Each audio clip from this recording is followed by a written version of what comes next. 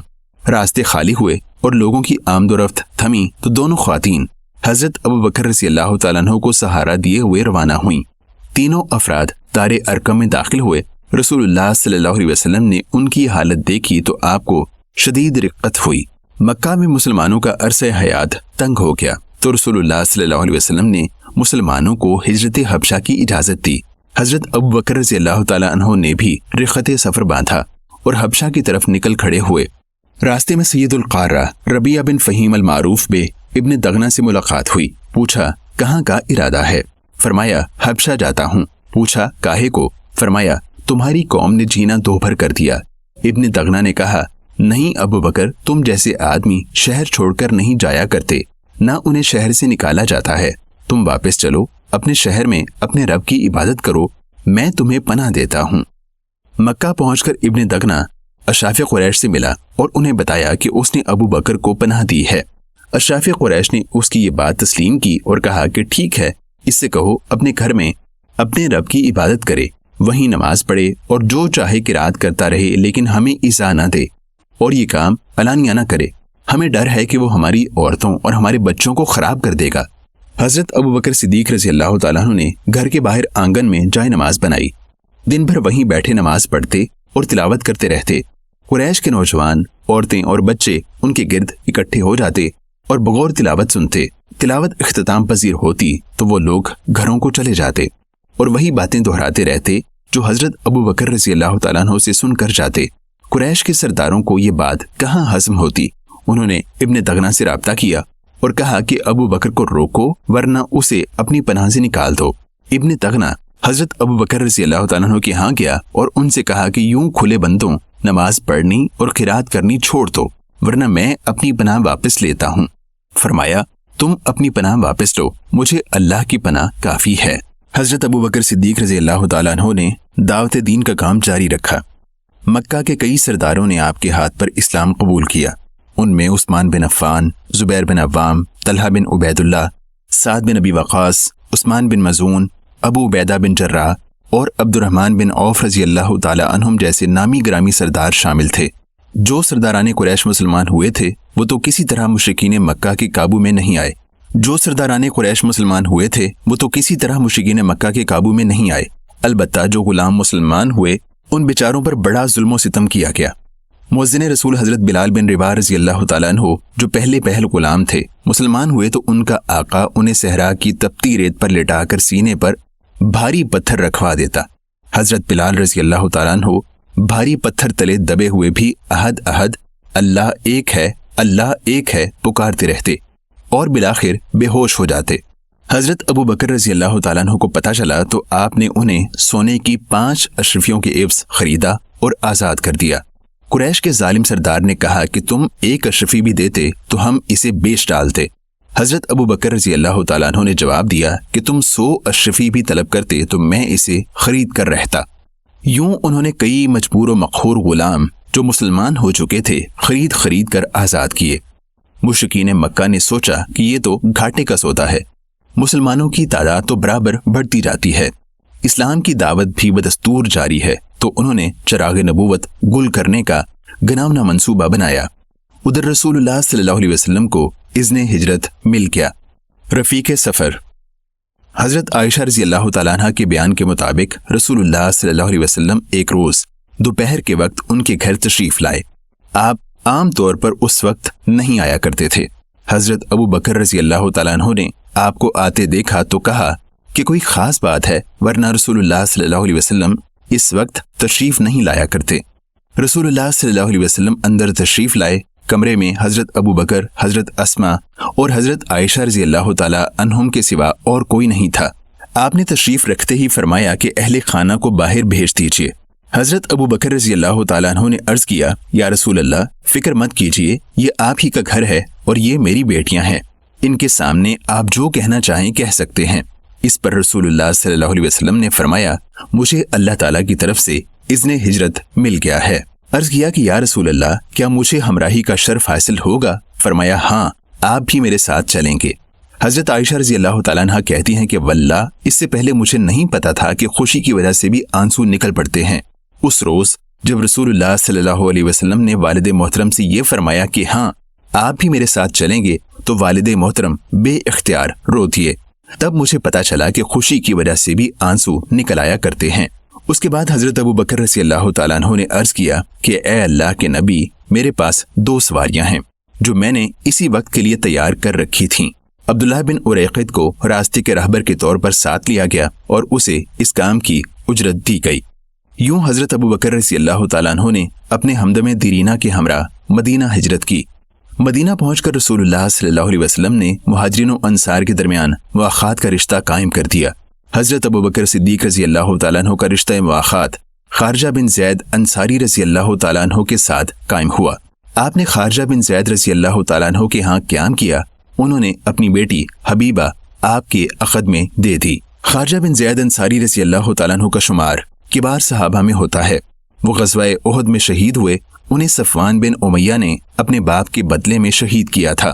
صفوان کے باپ امیہ کو خارجہ اور معاذ بن افرا رضی اللہ تعالیٰ عنہما نے موت کے گھاٹ اتارا تھا۔ حضرت ابو بکر صدیق رضی اللہ تعالیٰ عنہ نے اپنی جان، مال اور زندگی اسلام کے لیے وقف کر دی تھی۔ رسول اللہ صلی اللہ علیہ وسلم نے ایک مرتبہ ان کی تعریف کرتے ہوئے فرمایا، ہم پر جس کسی کا بھی احسان تھا اسے ہم نے چکا دیا سوائے ابو بکر کے۔ ان کا ہم پر جو احسان ہے اسے روز قیامت اللہ تعالیٰ ہی چکائے گا۔ ابو بکر کے مال سے مجھے جتنا فائدہ پہنچا اتنا فائدہ مجھے کسی کے مال سے نہیں پہنچا۔ میں نے جسے بھی اسلام کی دعوت دی اس نے پس و پیش کیا سوائے ابو بکر کے۔ ابو بکر نے بلا تردد اسلام کی دعوت قبول کی۔ ہجرت کے 5ویں برس۔ ہجرت کے 5ویں برس رسول اللہ صلی اللہ علیہ وسلم صحابہ اکرام رضی اللہ تعالی عنہم کو ساتھ لیے مکہ روانہ ہوئے۔ عمرے کا قصد تھا۔ قریش کو خبر ہو گئی کہ آپ مکہ کی طرف آ رہے ہیں۔ انہوں نے یہ فیصلہ کیا کہ آپ کو مکہ میں داخل نہیں ہونے دیں گے۔ آپ نے حضرت عثمان رضی اللہ تعالیٰ عنہ کو سفیر بنا کر مکہ بھیجا تاکہ وہ قریش مکہ کو بتائیں کہ مسلمان جنگ کرنے نہیں آئے، وہ تو محض عمرہ کرنے آئے ہیں۔ اس کے باوجود قریش مکہ مصر رہے کہ مسلمان مکہ میں نہیں آ سکتے۔ فریقین میں مذاکرات ہوئے۔ آخر یہ طے ہوا کہ مسلمان مدینہ لوٹ جائیں اور اگلے برس عمرے کے لیے آئیں۔ صلح نامے کی بعض شرائط وقتی طور پر حضرت عمر بن خطاب رضی اللہ تعالیٰ عنہ کی سمجھ میں نہیں آئیں۔ انہوں نے سمجھا کہ مسلمانوں کی حق تلفی ہو رہی ہے۔ وہ حضرت ابو بکر رضی اللہ تعالیٰ عنہ کے پاس آئے اور کہا، ابو بکر، کیا یہ رسول اللہ نہیں؟ بلا شبہ رسول اللہ ہیں۔ حضرت ابو بکر رضی اللہ تعالیٰ عنہ نے جواب دیا، یا پھر ہم مسلمان نہیں؟ کیوں نہیں، ہم بھی مسلمان ہی ہیں۔ تو پھر یہ لوگ مشرکین نہیں؟ نہیں، یہ بھی مشرکین ہی ہیں۔ حضرت ابو بکر رضی اللہ تعالیٰ عنہ نے قدر حیران ہو کر کہا، تو پھر اپنے دین کے معاملے میں ہم سے گھٹیا شرائط کیوں منوائی جاتی ہیں؟ حضرت ابو بکر صدیق رضی اللہ تعالیٰ عنہ نے فرمایا، عمر، انہی کے راستے پر چلتے رہو، میں شہادت دیتا ہوں کہ وہ رسول اللہ صلی اللہ علیہ وسلم ہیں۔ اس پر حضرت عمر رضی اللہ تعالیٰ عنہ نے بھی کہا، میں بھی شہادت دیتا ہوں کہ وہ اللہ کے رسول صلی اللہ علیہ وسلم ہیں۔ یہ حضرت ابو بکر صدیق رضی اللہ تعالیٰ عنہ کا ایمان کامل ہی تھا جس نے ان سے یہ جواب کہلایا۔ حضرت عمر رضی اللہ تعالیٰ عنہ بھی اسی درجہ ایمانی پر فائز تھے، تاہم وہ پہل بات سمجھ نہیں پائے۔ اس سلسلے میں حضرت ابو بکر رضی اللہ تعالیٰ عنہ کو ان پر سبقت حاصل تھی۔ ایک مرتبہ حضرت عمرو بن عاص رضی اللہ تعالیٰ عنہ نے رسول اللہ صلی اللہ علیہ وسلم سے پوچھا کہ لوگوں میں آپ کو سب سے پیارا کون ہے؟ فرمایا، عائشہ۔ عمر رضی اللہ تعالیٰ عنہ نے کہا، میرا مطلب تھا آدمیوں میں سے۔ فرمایا، عائشہ کا والد۔ اللہ تعالیٰ نے رسول اللہ کو جو فریضہ رسالت سونپا تھا وہ آپ نے نہایت ذمہ داری سے سر انجام دیا۔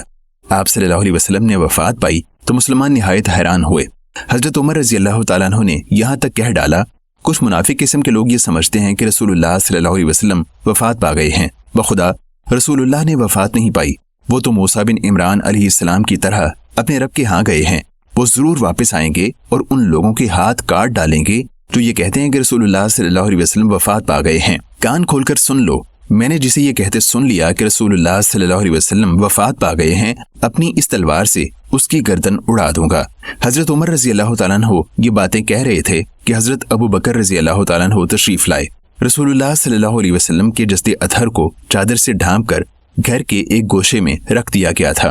حضرت ابو بکر رضی اللہ تعالیٰ عنہ نے چہرے اقدس پر سے چادر کا پلو ہٹایا، مبارک پیشانی پر بوسہ دیا اور کہا، فدا کا ابی و امی، میرے ماں باپ آپ پر قربان، آپ زندہ و مردہ دونوں حالتوں میں پاکیزہ ہیں، اللہ نے آپ کے لیے جو موت لکھی تھی وہ آپ کو آ گئی۔ یہ کہہ کر چادر کا پلو دوبارہ چہرے اقدس پر ڈال دیا۔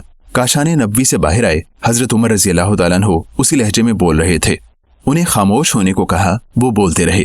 آپ نے دیکھا کہ وہ خاموش نہیں ہوتے تو لوگوں کی طرف متوجہ ہوئے اور گفتگو کا آغاز کر دیا۔ لوگ بھی خاموشی سے آپ کی طرف متوجہ ہو گئے۔